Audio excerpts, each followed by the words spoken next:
नमस्कार, आप देख रहे हैं नेक्स्ट 9 न्यूज में। हूं आपके साथ दीपक गुप्ता और एक बहुत बड़ी जानकारी लेकर हाजिर हूं। और यहां पर जानकारी ये है कि कुछ अलग सियासी मोड़ पर आकर खड़ी हो गई है सचिन पायलट को लेकर कांग्रेस पार्टी की नीतियां। क्या कांग्रेस पार्टी के खिलाफ जाकर हार्दिक पटेल की तरह साबित होंगे सचिन पायलट? ये मुद्दा आज हमने इसलिए उठाया है क्योंकि ये मुद्दा बनता है और इसमें जितने भी सवालात आपके हैं वो उन सवालों का जवाब देते नजर आएंगे। और सबसे बड़ा सवाल यही है कि एक समय था, उससे पहले जानकारी कुछ दे दे, एक समय था जब हार्दिक पटेल ने पिछले चुनाव 2017 में जब चुनाव हुए थे गुजरात में, इस बार तो ऐतिहासिक जीत दर्ज करी बीजेपी ने 156 सीटें। और ये रिकॉर्ड है गुजरात का, क्योंकि इससे पहले कांग्रेस ने 149 सीटें जीती थी, 156 सीटें जीती। ये रिकॉर्ड बनाया और इस रिकॉर्ड का हिस्सा बने, यानी इस ऐतिहासिक जीत का हिस्सा बने हार्दिक पटेल। तो ये सबने देखा कि कांग्रेस से आए नेता बीजेपी में शामिल हुआ और उसका फायदा कितना मिला। बहुत फायदा मिला, हार्दिक पटेल की चर्चा इस बार बहुत थी। वैसे ही कुछ राजस्थान के सियासी सत्ता में सचिन पायलट भूमिका निभाते हैं।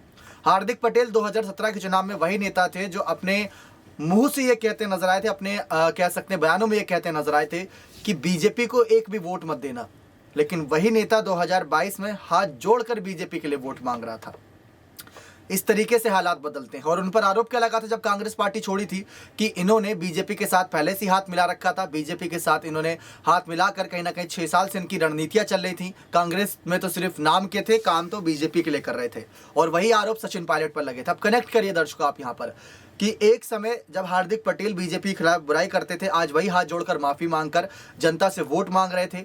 सचिन पायलट भी बीजेपी के खिलाफ आज बातें करते हैं। उन पर भी आरोप अभी से लगते हैं कि वो बीजेपी के लिए काम करते हैं, बीजेपी में शामिल होना चाहते थे वो 2020 में। ये आरोप सचिन पायलट पर लगे थे 2022 में, जब यहाँ पर गहलोत ने एक बयान के दौरान ये भी कह दिया था 4 से 5 ऐसे मंत्री हैं कांग्रेस के जो बीजेपी के साथ जाना चाहते हैं। अमित शाह के हाथों मिठाई भी खाई थी। सबको पता था वहां पर उनका इशारा किस तरफ था, पायलट को लेकर था, साफ बात थी। उनका लेटर जो हाथ में था जब सोनिया गांधी से मिलने जा रहे थे, जिसमें 120 वर्सेस 19 लिखे हुए थे, ऐसे करके यहाँ पर उन्होंने कुछ बड़ी जानकारियां दी थी।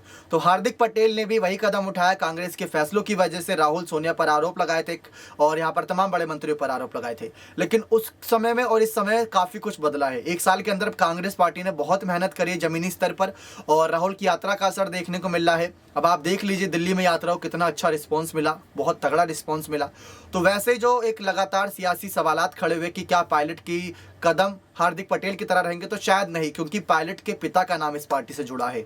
सचिन पायलट के पिता का नाम राजेश पायलट का नाम इस पार्टी से जुड़ा है और पार्टी से जुड़ा है तो पिता का नाम नहीं झुकने देंगे, पिता के नाम पर कोई भी असम्मान नहीं लगने देंगे। तो ये एक अपने आप में बहुत बड़ी जानकारी है जो सचिन पायलट को लेकर है कि वो हार्दिक पटेल की तरह क्या साबित होंगे, तो शायद हमारा जवाब नाम है। लेकिन आपको क्या लगता है कि अगर कांग्रेस पार्टी फैसला नहीं लेती तो क्या हार्दिक की तरह साबित हो सकते हैं सचिन पायलट? अपनी राय जरूर रखिए कमेंट सेक्शन में। बहुत बहुत धन्यवाद।